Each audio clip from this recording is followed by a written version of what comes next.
Good afternoon, everybody.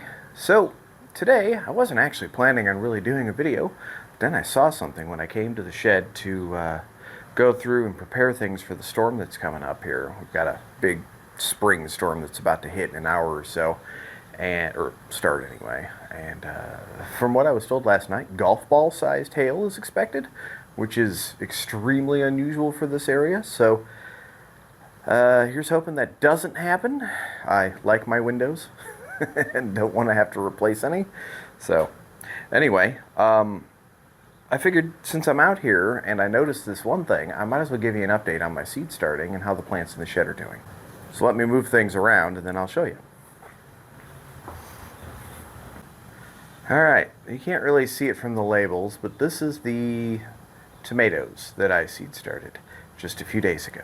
Now, granted, I am at least a week late in starting my tomatoes. Shame on me, but such is life. So anyway, this, I should say, has blueberries, cherry tomatoes, super sweet 100s, the giant crimsons that I got from M.I. Gardner's website, as well as 6 sun gold. Cram that back in there. This next one down has Sun Peach, Syphilis Pride, San Marzano, Climbing Triple Crop, Gardener's Delight, and more Super Sweet 100s. I plan to share the Super Sweet 100s with my neighbor. They like tomatoes, and they've got a little garden patch that they like to do too. So if I can help them out, I think that's cool. Put this back in there. And then down here, none of these have germinated yet, but down here are flowers. So here we have blanket flowers, orange flash calendula, Delft blue nigella, bergamot, nasturtiums, zinnias, and borage. Cram that note back in there. Now, none of that's germinated, so that's not the exciting part. Here's some more of the exciting part. This is what has germinated so far out of the 8 to 10 plus week range. So here we have a bunch of different peppers, some eggplants, and asparagus. There's the asparagus. This is the Mary Washington variety. Standing tall and proud. It's already ferning out. I'm quite pleased with how that is looking. That one in the back there is a little tilted from when I was thinning out the other sprouts. We've got a bunch of peppers, some of which are going to need thinned soon, like this little guy. And eggplants, which actually it looks like there's one I need to thin now. So, yeah, that's where that stands.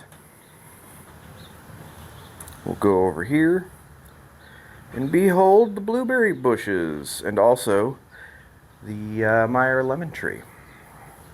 Meyer lemon tree is doing well. Blueberry bushes are thriving, thankfully. Everything's going good there. And then we have the strawberries in about the same state they were before. I ended up turning the lights down. I think it's stressing some of these plants out a little bit.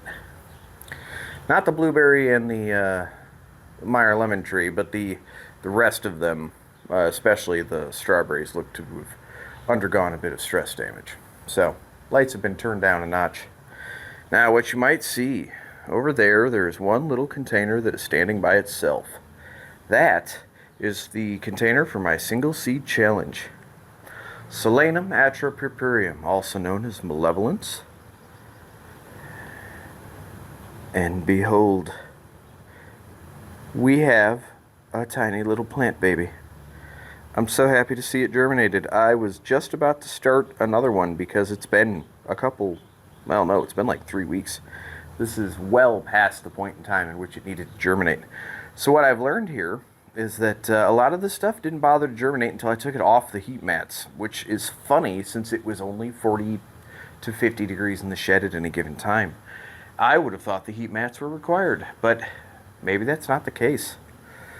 Anyway, so yeah, that's what we're looking at. Just a short little update. Thanks for watching, and until we talk again.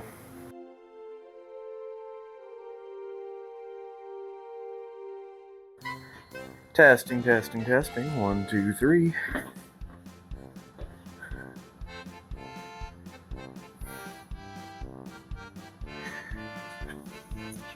My ladle fell down.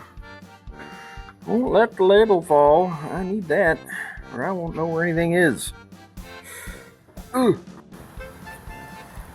Nope, that was the wrong way. Come on. Too far. Oh, I wish there was a way to loosen that. So it moved just a little smoother.